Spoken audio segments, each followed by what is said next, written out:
Bonjour, Pierre Gauthier. Je suis ici aujourd'hui pour faire mon point de presse, mon bilan de saison des Devils du New Jersey. Nous avons terminé dans la moyenne. Je pense que à ce qu'on s'attendait, on ne s'attendait pas à faire les séries non plus après notre lent début de saison. Nous avons terminé 12e dans l'Est et nous aurons le 5e choix au repêchage lors, lors de la sélection dans quelques semaines. Cette saison-ci a été une saison de développement. Ça a été une saison d'hommes et de jeunes hommes qui sont devenus des joueurs importants, des rouages importants de notre équipe. Envoyer Kowalchuk et Travis Zajac à Ottawa, c'était sûrement pas prévu au début de la saison, mais on s'est dit tant qu'à reconstruire, reconstruisons comme il le faut. Donc c'est ce qu'on a fait. Et puis je pense qu'on a quelques bons jeunes qui se développent bien. La défensive, je pense à Jared Cohen, je pense à Adam Larsson, à Rasmus Ristolainen, qui a eu une fulgurante progression cette année. Nous espérons que l'année prochaine, il reviendra en force. Toutefois, c'est sûr qu'il y a des points plus noirs un petit peu. Je pense que notre attaque n'a pas fourni les efforts nécessaires pour gagner des matchs. N'a pas marqué assez de buts. C'est sûr que lorsque tu marques pas plus de buts que l'autre équipe, mais tu peux pas gagner.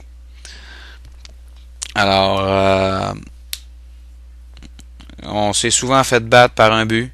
Et ça, je mets le blâme. En fait, il n'y a aucun blâme. Il n'y a pas d'excuse. Mais nous avons été, lors de la saison 2000, lors de cette saison-ci, nous avons été l'équipe, l'organisation la plus punie de la Ligue nationale avec une moyenne de 7 pénalités mineures par match. Écoutez, j'ai pas les statistiques devant moi, mais je crois que 7 pénalités par match, c'est énormément de temps passé au banc des pénalités. Ça, c'est sans compter les pénalités mineures et les inconduites de partie. Donc, on se retrouvait plus souvent qu'autrement à court d'un joueur, même à court de deux joueurs. Et puis, à ce moment-là, tu peux pas marquer de but. Les chances de marquer ne viennent pas parce qu'il manque un joueur sur la patinoire. Ceci étant dit, je pense qu'il y a des individus qui doivent être fiers de leur performance cette année. On demande à nos fans qui ont été très très compréhensifs d'être encore compréhensifs quelques saisons. Je pense qu'on va avoir une bonne sélection de repêchage. C'est sûr que si le marché des joueurs autonomes nous permet de mettre la main sur quelques bons éléments offensifs, nous allons regarder toutes les options. Avec Martin Brodeur qui prend sa retraite. Et avec grosso modo, nous allons avoir environ 18 millions de dollars à dépenser avant d'atteindre le cap salarial dans les joueurs autonomes. Alors si des joueurs nous intéressent, bien, on va faire un plan avec le repêchage, puis on va essayer d'améliorer l'organisation. Alors je vais prendre des questions.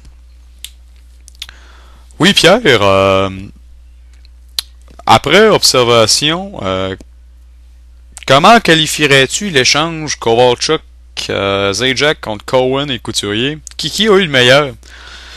Ben, je pense qu'on peut pas vraiment. Je comprends votre question.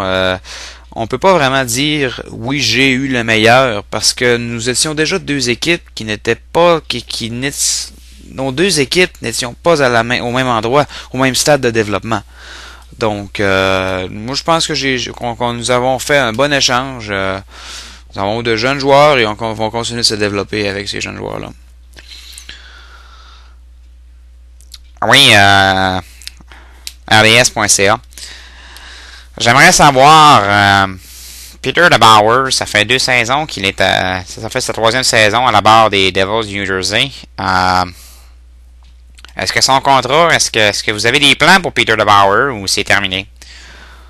Ben écoutez, il reste encore un an au contrat de Peter et nous croyons que Peter a fait du bon travail, donc non, je pense qu'il n'y a rien à s'inquiéter de ce côté-là. Oui, ici Chantal de la presse.ca. J'aimerais savoir, Pierre, Jonas Enroth, comment est-ce qu'il a performé cette saison? Est-ce qu'il a performé à la hauteur de vos attentes? Ben, je pense qu'il a performé comme un gardien numéro 1 dans une équipe qui a terminé 12e. Je veux dire, écoutez, on est jeune, et puis il va falloir attendre et être patient.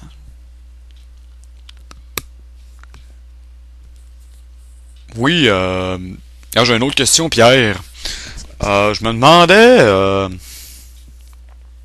Roman Cervenka sur le deuxième trio avec Guillaume Latendresse puis Christian Ogilius, ils ont un différentiel combiné de moins 73. Qu'est-ce que t'en dis de ça?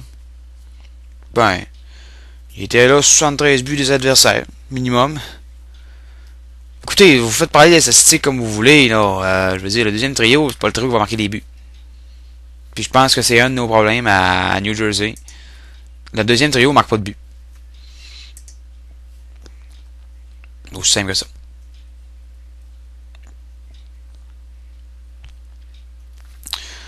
Oui, mais là, Pierre, si ton deuxième trio marque pas de but, pourquoi est-ce que tu n'échanges pas des joueurs? Pourquoi est-ce que tu vas pas sur le marché des transactions? Parce que transiger, là, c'est bien beau de transiger, mais je veux dire, il faut que je donne quelque chose pour avoir quelque chose, et en ce moment, j'aime les éléments que j'ai là.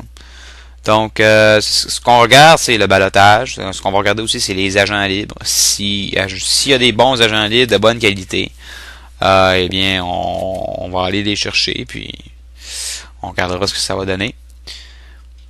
À la défensive, Pierre, Matt Finn n'a pas joué de la saison. Est-ce que vous avez des plans pour lui? Ben, il est encore sous contrat pendant 3 ans à hauteur d'1 million par année. Il est jeune, donc il a le temps de se développer en masse.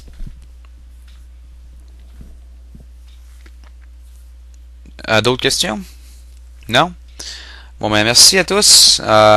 Bon été, et si on a quelque chose à vous annoncer, eh bien, on vous fera parvenir un communiqué de presse.